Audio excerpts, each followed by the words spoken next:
Bom dia! Estamos começando mais um programa Café Paulista, transmitido aqui do Instituto JB Oliveira de Educação e Capacitação Profissional, bem no coração de São Paulo, no meio da Avenida Paulista, aqui onde nós mantemos também o polo universitário da Unisa. Nós agradecemos imensamente a presença de cada um de vocês que escolheu acompanhar o nosso programa, está aí ligadinho nesse gostoso Café Paulista que nós começamos já aqui, olha, eu com a minha xicrinha aqui dos amigos do bem, que vocês conhecem bastante, e começamos o dia nessa terça-feira de fase vermelha, mas para nós aqui está tudo azul, né? Nós temos que saber trabalhar com a situação. Aqui, repito, o importante não é o que acontece com você, mas o que você faz com aquilo que acontece com você. Todos nós estamos sujeitos a essa diversidade da sorte, a diversidade da vida. E o que nós temos que fazer é saber trabalhar com os momentos bons e, principalmente, com os maus momentos. É isso aí.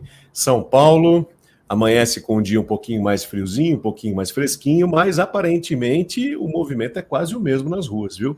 Embora o comércio esteja todo fechado em função dessa imposição da fase vermelha, a gente observa os bares, restaurantes, tudo isso fechado, mas o movimento no transporte público, o movimento na rua, as pessoas andando, pelo menos no trajeto que eu fiz, aparentemente está normal. Aliás, ontem eu observei uma coisa aqui, ontem parecia que havia mais gente, e deve ser isso mesmo, né? Porque é aquela política inversa que eles fazem, né? Para menos gente estar na rua, não é para ter aglomeração, e aí o que eles fazem, eles reduzem o transporte público, e aí todo mundo se aglomera naquele horário, porque foi a impressão que nos deu. Mas, enfim, vamos para as coisas boas, porque se nós estamos aqui vivos, conversando, nós temos que aproveitar essa oportunidade, não é isso? É exatamente isso. E hoje nós temos um convidado que é um querido amigo de longa data, aliás, daquelas amizades hereditárias, porque o seu pai, um grande líder na sua área, é amigo há tempos imemoriais. Estivemos juntos em campanhas na nossa Associação Comercial de São Paulo, na nossa OAB, na entidade de classe que ele preside, enfim. Esse é o pai. E hoje nós recebemos aqui o filho, e você o anuncia. Vamos lá, vamos conversar hoje com o nosso amigo Edson Pinto, que está acompanhando, já está conectado aqui conosco, está acompanhando o nosso programa. Antes de passar a bola para o Edson e para o JB, eu quero só dar um bom dia, aliás, darei um bom dia aqui para a Vitória, para a Rosa, para o Maurício, para a Dália, para a Maria Regina, para a Viviane, que já mandaram aqui os seus bom dias para nós. Então, por favor, você que está nos acompanhando, mande os comentários, mande pergunta para o Edson, se você quiser, sugestão. Lembrando que nós estamos transmitindo no Facebook, no Instagram, no YouTube e também no Twitter. E muito brevemente no LinkedIn. Certo? Certíssimo, então, certíssimo. Vamos lá. Então, vamos trabalhar, vamos ouvir o que tem a dizer esse líder de uma área que é das mais sofridas no momento. Vocês vão identificar isso quando souberem que nós vamos falar com o presidente do Sindicato de Hotéis, Restaurantes, Particulares e Osasco, e vice-presidente da Foresp, que é a federação no estado de São Paulo, que congrega 24 outros sindicatos. Bom dia, meu querido amigo Edson Pinto. Muito bom dia, JB, Ricardo, uma alegria e uma honra muito grande estar aqui com vocês e poder conversar um pouquinho aí sobre o setor com vocês e com essa audiência qualificada do Café Paulista. Maravilha. Nós estamos enfrentando uma fase complicada, especialmente aí para a tua área de atuação, né? Porque se são bares, restaurantes e similares, me parece que no campo comercial são os que mais estão sofrendo com essas restrições todas impostas, não sei se pela fase vermelha ou se impostas pela doença, né? Pois Ricardo. Infelizmente, né? A gente está vivendo o que a gente chama aí de tempestade perfeita no nosso setor. Né? Para vocês terem uma ideia do drama, que a gente atravessa, né, o setor de bares e restaurantes, junto com o setor de eventos, são os mais atingidos dentro do macro setor de turismo, né? Até março de 2020, no Brasil, existiam cerca de 1 milhão de bares e restaurantes. Nós éramos os maiores empregadores do Brasil, uma relação com investimento no negócio. Nós empregávamos diretamente 6 milhões de trabalhadores. Hoje, dessas 1 milhão de empresas, 300 mil já fecharam. Eu vou repetir, 300 mil empresas já fecharam no Brasil, em definitivo, e mais de 1 milhão de trabalhadores foram demitidos. A situação só não foi mais grave, Ricardo e JB, em decorrência do auxílio do governo federal para pagamento dos salários, que infelizmente foi extinto em dezembro. Em São Paulo, no estado, nós éramos 300 mil empresas do segmento e 90 mil deixaram de existir. Ou seja, 30% do nosso setor desapareceu. Então, diante desse cenário aí de terra arrasada que eu tracei para vocês, nós somos novamente surpreendidos com o anúncio dessa regressão à fase vermelha.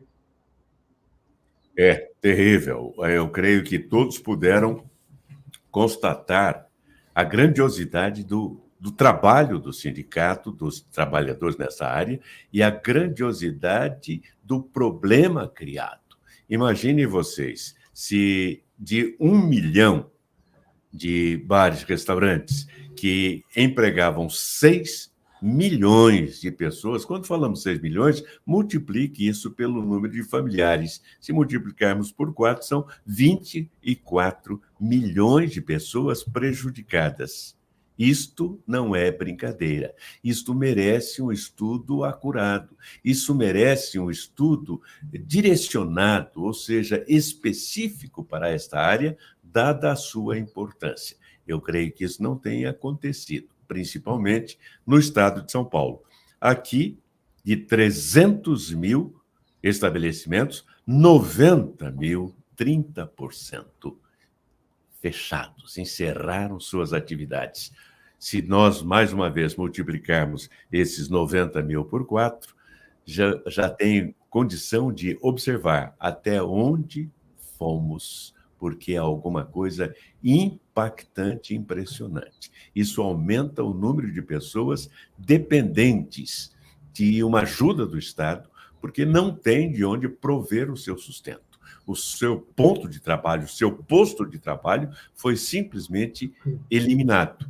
E eu sei que o sindicato, os senhores, Sindicato de Hotéis, Restaurantes, Bares similares, especificamente da região de Osasco, Barueri e região, tem feito um trabalho incessante, até mesmo fazendo aquilo que é o mais aconselhável no momento de dificuldade: unir forças, unir-se com outros segmentos, outros setores, e formou, então, a Aliança de Entidades Empresariais da região. Eu gostaria que você falasse alguma coisa sobre essa aliança, sobre essas outras instituições que se agregaram aos senhores. Pois não, JB. Só reforçando, né, o seu comentário preciso, né, como sempre, e nós lembrarmos, né, quando a Ford fechou a fábrica no Brasil, houve aquela comoção, aquela surpresa, né, pelo impacto que isso causaria, mas no nosso setor, nós representamos uma Ford por semana, JB. Então, só para reforçar, né, a imagem é sempre importante, né, para ficar mais claro na mente das pessoas. Nós firmamos essa parceria entre as 3 principais entidades representativas do empresariado na nossa região, e foi uma grata alegria, né, trabalhar junto com o Moacir, da ACIB, Associação Comercial e Industrial de Barueri, que coordena as associações comerciais naquela região metropolitana oeste, e com o Rafael, do Sincomércio, o Sindicato do Comércio Varejista, e que são lideranças com muita visão e antenados, né, nas coisas que acontecem na região e no Brasil, e nós fizemos esse movimento, essa união, justamente para atuar junto aos prefeitos, junto ao governador, para que o nosso pleito tenha mais força. Os prefeitos da região têm sido muito solícitos, têm atendido todas as nossas solicitações, eles têm feito o que é possível para colaborar, mas diante de um decreto estadual que vem com a força, com o peso, né, do cumprimento do Poder Judiciário e do Ministério Público, fica muito complicado para os prefeitos flexibilizarem de alguma forma essa nova faseamento vermelho que a gente se encontra. Porque se a gente lembrar, né, é importante fazer uma reminiscência, Ricardo e JB, há um ano atrás, exatamente um ano atrás, nós estávamos na fase vermelha. E naquela época nos disseram que nós deveríamos fechar tudo para achatar a curva de contaminações e assim evitar o colapso do sistema de saúde. O setor de bares e restaurantes, à época, deu sua cota de colaboração e nós ficamos mais de 100 dias fechados. Mais de 100 dias fechados. Um estudo do JP Morgan mostra que as pequenas e médias empresas que não têm fluxo de caixa, elas suportam 18 dias fechadas antes de quebrar. Nós ficamos mais de 100 dias fechados.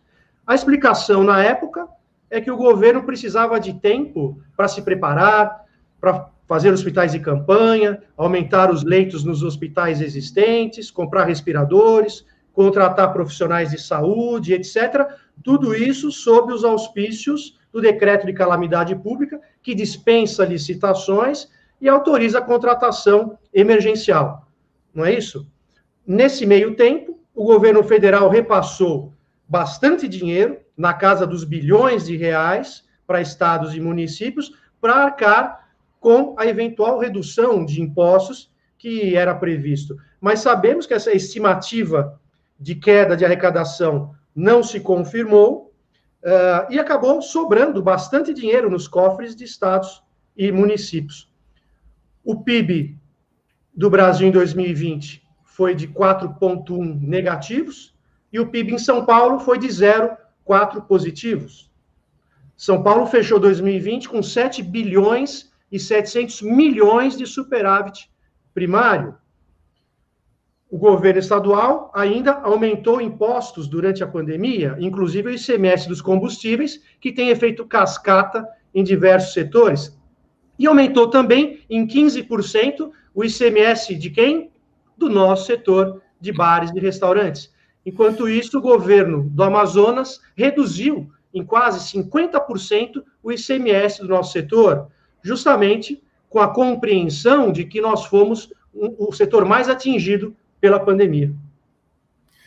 Falta compreensão, falta racionalidade nas medidas tomadas pelo governo. Eu comentava ainda ontem o que eu acho um absurdo. Será que em todo o imenso estado de São Paulo a situação é a mesma para todos os municípios? É evidente que não. Há municípios em que o número de vagas de leitos é grande, não foi afetado.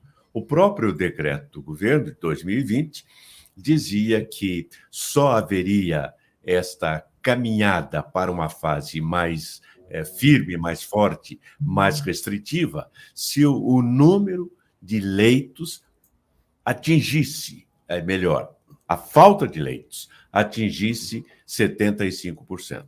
Será que é o que ocorre em todos os municípios do estado de São Paulo? Será que é isso que acontece em cidades que não têm esse problema? Por que, então, essa medida, essa tábula rasa, fechando todo o estado de São Paulo? Não parece uma medida meramente política? Não parece alguma coisa que não passou pelo crivo da razão, do bom senso, da análise, de estudar caso por caso? E aqui, na nossa região, em que você preside o sindicato, juntamente com o Moacir em uma área e o Rafael em outra, que são forças vivas da liderança local, o que se passa? Está nesse nível o número de ocupação de leitos? Por si só, haveria uma redução imensa no volume de clientes da sua área, né? Só com a doença, né? Porque assim, aqueles que têm medo, aqueles que têm um pouco mais de receio, já não sairiam de casa, como muitos estão fazendo. Ainda vem uma imposição desse tipo aí, a coisa se complica bastante. Agora, completando um pouco aquilo que o JB está falando, a Rosa Maria mandou aqui para a gente, olha, infelizmente vemos um descaso não só com o setor, mas também com a população. Por que desativar os hospitais de campanha se a pandemia não havia acabado? E agora, reativá-los a que preço? Boa, Rosa Maria, sempre, sempre, sempre afinada com a realidade e precisa nas suas observações. É uma querida confreira da nossa Academia Cristã de Letras. Eu gostaria que o Ricardo aproveitasse esse instantezinho para falar de nossos produtos, rapidamente. Então, nós temos aqui, como todos sabem, no Instituto JB Oliveira de Educação e Capacitação Profissional, os cursos profissionalizantes, para você que precisa aumentar a sua renda ou quer desenvolver alguma outra atividade, você pode fazer qualquer um desses cursos e imediatamente ingressar no mercado de trabalho. Além disso, nós temos aqui um polo universitário da Unisa, onde nós mantemos mais de 100 cursos universitários da Universidade de Santo Amaro, que é uma universidade com mais de 50 anos de tradição, e são cursos de graduação e pós-graduação. Eu reforço sempre que você que não teve a oportunidade de estudar, aproveite agora, porque com um preço bem baixinho que o nosso polo oferece exclusivamente, você tem condição de conseguir a sua graduação, a sua segunda graduação, a sua pós-graduação, e aproveitar este tempo que, já que você está forçado a ficar um pouquinho mais em casa, aproveite esse tempo de maneira produtiva, qualificando-se ou melhorando aí o seu nível curricular, o seu nível de educação. E também o nosso SISBEM, Sistema Brasileiro de Benefícios e Melhorias, à disposição no site do Instituto, é só acessar institutojboliveira.com.br. Aliás, falando em cursos universitários, eu lembro que nós fizemos uma excelente parceria aqui com o Edson, né? O Instituto, o sindicato que o Edson preside, ele formalizou conosco uma parceria, e nessa parceria todas as pessoas vinculadas ao sindicato têm o benefício de um desconto especial, tanto para as pessoas quanto para os seus familiares, né? E isso é bom para todo mundo, né? Oferecer esse grande benefício a todos eles. Certo, Edson? Exatamente, Ricardo. É uma alegria poder estar divulgando isso aqui em primeira mão com vocês, né, no Café Paulista, o convênio que nós assinamos e que acredito que ainda essa semana vai estar nas nossas redes, no site, toda a orientação de como os associados, não associados, e os trabalhadores também e seus familiares poderão usufruir desse benefício de educação continuada, né, que é sempre importante, ainda mais no nosso setor. É importante o empresário, o trabalhador estarem sempre atualizados, não é, das novidades, de um público consumidor cada vez mais exigente com serviços de excelência. É importante que a gente esteja cada vez mais antenado, né, nas novidades, e só a educação continuada pode propiciar esse benefício. Então, em breve, a gente vai estar divulgando essa parceria aí em larga escala para toda a região, e depois a gente espera levar isso para os demais companheiros dos nossos 24 sindicatos irmãos, 24 senhores do estado de São Paulo, que eles possam também estar divulgando essa parceria com o Instituto JB Oliveira. Foi uma grande satisfação para nós estabelecer essa parceria, ou seja, assinar esse convênio com os senhores de Osasco, Barueri região, Alphaville, porque levamos esse benefício, como você bem colocou, de educação continuada. Houve um tempo em que a pessoa fazia um curso e parava ali. Hoje, isto não é admitido no mercado de trabalho. Você tem que estar sempre atualizado. E nós temos os cursos de graduação. Então, se você não teve oportunidade no passado de fazer um curso de graduação, pode fazê-lo agora. Com um detalhe, lá atrás, quando fazíamos um curso universitário, era a duras penas, porque a mensalidade pesava muito no bolso. Hoje, não. As coisas mudaram, há uma facilidade muito grande, os custos, os preços diminuíram e você pode fazer um curso de graduação. E se não quer para você, para a sua família. E se você já tem a graduação, educação continuada. Faça a pós-graduação, faça curso de extensão, curso de aperfeiçoamento, tudo isso está à sua disposição para a sua evolução. O mercado exige e você precisa atender essa exigência. Estamos aqui conectados também com a Roseli, que já mandou uma mensagem para a gente, e o Francisco Alves de Oliveira, o Chiquinho. Sejam todos bem-vindos. Vamos lá.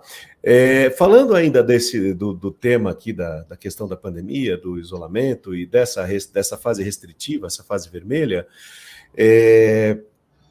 a gente nota que muitas pessoas acabam dizendo, poxa vida, mas o restaurante, por exemplo, ele tem a opção do delivery, ele tem a opção de um iFood, de uma outra empresa de entrega, o Rappi e tudo mais. Só que as pessoas se esquecem, aí me corrija, Edson, se eu estiver errado, mas pelo menos a visão que eu tenho, do universo todo de restaurantes que oferecem as suas refeições diariamente, acho que uma parcela muito pequena tem acesso a isso para poder fazer essa distribuição dessa forma, não é isso? Exatamente, muito bem colocado, Ricardo. Do universo, né, de 300 mil empresas aqui no estado de São Paulo, cerca de 30%, 40% só tem delivery. Né? É importante lembrar que nós somos eminentemente micro e pequenas empresas, né? 96% de micro e pequenas empresas. Então, é o pequeno barzinho, né, o pequeno estabelecimento, que às vezes tem ali a comida caseira, mas acaba não trabalhando com o delivery. Então, o delivery mesmo são restaurantes mais estruturados que conseguem fazer, né? Ou que já trabalham só especificamente com isso. Então, cerca de 30% tem delivery. A renda do delivery não chega a 30% ou 25% do necessário para a sobrevivência do estabelecimento. É necessário que haja uma mescla entre delivery e salão para manter um rendimento satisfatório. E se a gente lembrar também, durante a pandemia, nós voltamos, se eu não me engano, acho que final de julho, agosto, que nós ficamos 100 dias fechados e retomamos, foi sempre, nunca de uma forma efetiva, foi sempre com a capacidade reduzida a 20%, ou 30%, ou 40%, e proibição de bebida alcoólica a partir de determinado horário, depois tem um final de semana não podia abrir, aí ficou uma temporada fechada, nós nunca voltamos de forma plena com 100% da capacidade. Então as empresas hoje faturam, no máximo, quem está faturando muito, fatura 50% do que faturava no período pré-pandemia, que era o necessário para trabalhar uma empresa, né? Então essas restrições de horário, de fechamento mais cedo, prejudicaram muito. É uma característica do restaurante, diferente do comércio, em geral, nós precisamos trabalhar o período noturno. A receita do jantar é parte importante do faturamento da empresa. Então, o restaurante que só trabalha almoço, com 30% da capacidade, né, e às vezes só delivery, é absolutamente insuficiente. Então, todos os empresários, quem está aberto, só está aberto porque o empresário sacou a sua poupança pessoal e injetou recurso na empresa para manter aberto, porque o faturamento da empresa não está sendo suficiente já há um ano para a gente se manter aberto. A FEComércio... Pois não, JB. Não, pode prosseguir, depois eu comento.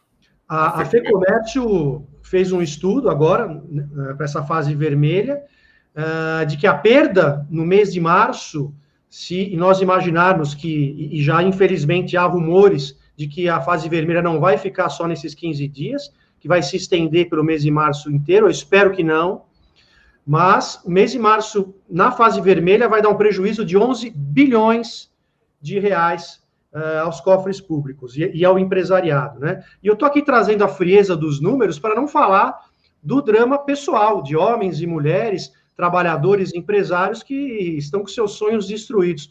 Mas eu gostaria muito de entender, Ricardo e JB, qual a lógica ou o elemento científico por trás de baixar um decreto na mesma semana que confere essencialidade a templos religiosos que reúnem multidões e não autorizar um restaurante que, de forma responsável, cumpre todos os protocolos higiênicos sanitários, redução de capacidade e de distanciamento social.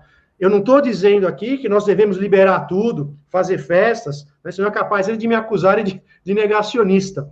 O que eu trago é a constatação de que não é no comércio legalmente estabelecido, que cumpre todas as regras, que se propaga a Covid. Uma pesquisa recém-realizada em Nova York mostrou, uma pesquisa com milhares de pessoas, mostrou que contaminações ocorridas em bares e restaurantes são 1,5% do total, enquanto 75% ocorreram em encontros sociais privados, em viagens com amigos, em festas clandestinas e etc. No ano passado, a Federação de Hotéis, Bares e Restaurantes, que eu represento, ocupa uma das vice-presidências, e nós somos 24 sindicatos no estado de São Paulo. Inclusive, nós fomos coautores do Plano São Paulo, nós participamos de toda a formulação higiênico-sanitária do setor de hotéis, bares e restaurantes, junto com o governo, a questão do faseamento. Nós atuamos junto com o governo do estado, fizemos mais de 20 reuniões, junto com outras entidades, com o governo, para colaborar.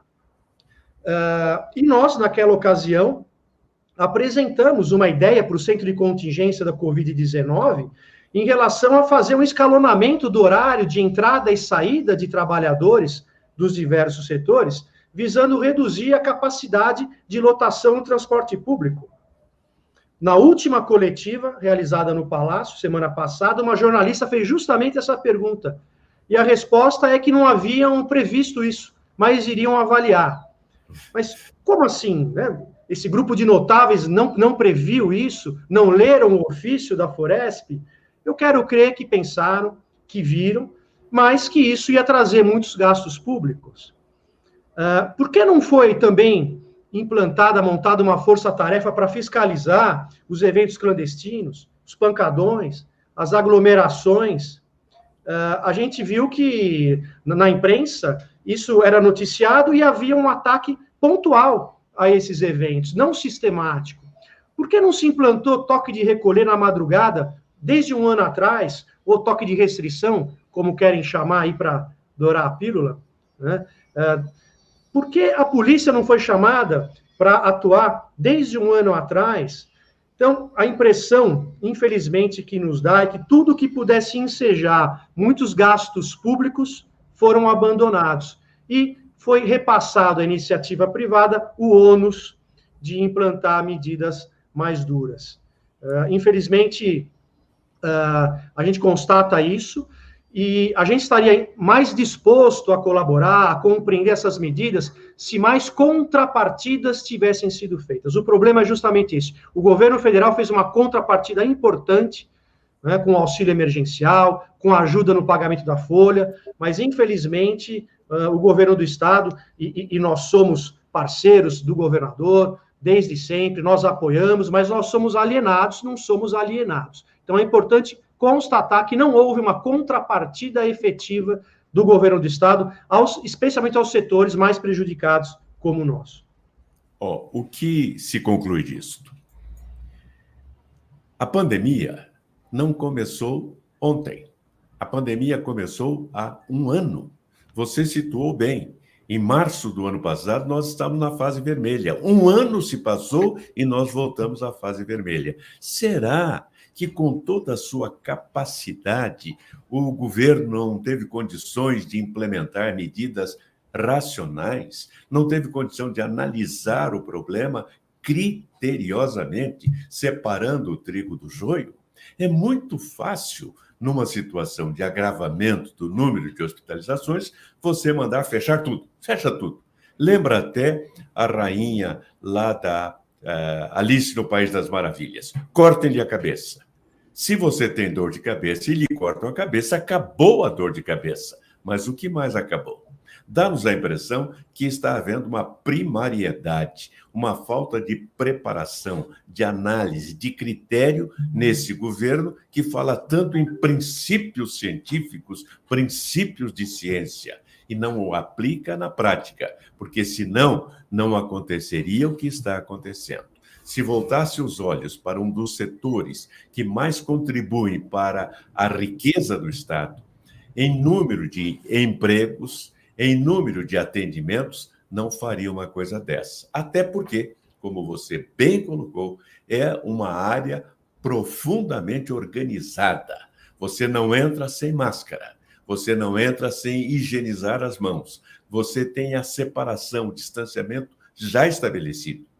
Isso tudo garante que o seu setor está tomando as providências que outros, aqueles da clandestinidade, não estão. E vocês estão sendo muito bem fiscalizados, enquanto os outros ficam aí à solta. Isso aí. Bom, eu vou fazer um comentário rápido aqui que a Roseli colocou. Estamos há exatamente 1 ano desde o início e o que não compreendo é o que eles ainda não aprenderam com as experiências passadas, principalmente com países que passaram pelo mesmo problema. Infelizmente, muitas pessoas ainda terão vidas interrompidas pelo descaso, egoísmo e algumas que estão à frente de toda a população. Bom, esse toquezinho aqui, como vocês já sabem, é o nosso tempo que está esgotado. Então, eu vou passar para o Edson para as suas considerações finais. Eu agradeço a sua presença e, claro, já fica aqui o convite para uma próxima vez. Claro. Muito obrigado, Ricardo, JB.